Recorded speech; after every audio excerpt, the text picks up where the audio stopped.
Hi అండి, నమస్తే. Welcome to our channel అండి. ఈరోజు ఆయిల్ లేకుండా చికెన్ ఎలా చేస్తామో చూసేద్దామండి. దాని తయారీకి ఉల్లిపాయలండి, పెద్ద సైజు 2 ఉల్లిపాయలు, అల్లం వెల్లుల్లి, కొత్తిమీర అండి, టమాటో, 1 టమాటో తీసుకున్నానండి. ఇట్లా మొత్తం పైన పేస్ట్ చేసుకోవాలి.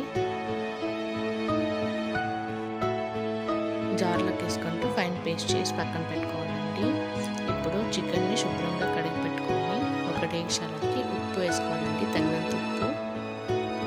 అందులోకి పసుపు 1/2 టేబుల్ స్పూన్ అండి, కారం పెద్ద టేబుల్ స్పూన్లో 1 స్పూన్ అండి, ధనియా పౌడర్ ఇలా గుప్పెట్లో పెట్టేశారు. నాకైతే ఒక 4 టేబుల్ స్పూన్ ఉంటుంది అనిపించింది. వేసుకుంటూ మొత్తం మిక్స్ చేసుకొని ముక్కలు పట్టించేయాలండి ఈ ఎండు మసాలాలన్నీ.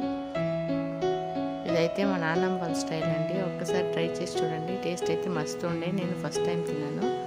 ఇప్పుడు మిక్సీ పట్టుకున్నాం కదా, ఆ మిక్సీ పట్టుకున్నది వేసుకుంటూ మొత్తం మిక్స్ చేసేయాలండి. మిక్స్ చేసుకుంటూ ఆ మిక్సీలో వాటర్ వేసేసాను. ఇంతే అండి. ఇందులో నెక్స్ట్ వేసేది కొన్ని ఉన్నాయి, అవి చూపిస్తాను.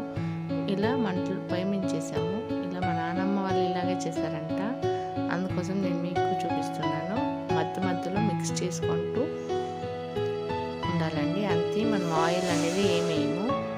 ఇప్పుడు లైట్గా బాయిల్ అయింది కదా, కొబ్బరి, చెక్క, లవంగం, గసాలు ఇవన్నీ వేసి మొత్తం ఫైన్ పేస్ట్ చేసుకోవాలండి.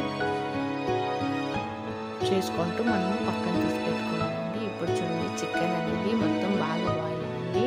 ఇంకా 5 మినిట్స్లో మనం దించేస్తామంటాం కదా, ఆ టైంలో ఈ కొబ్బరి, చెక్క, లవంగం, గసాల అనే పేస్ట్ని వేసుకోవాలండి. ఇప్పుడు చూడండి, ఇప్పుడు బాగా బాయిల్ అయింది.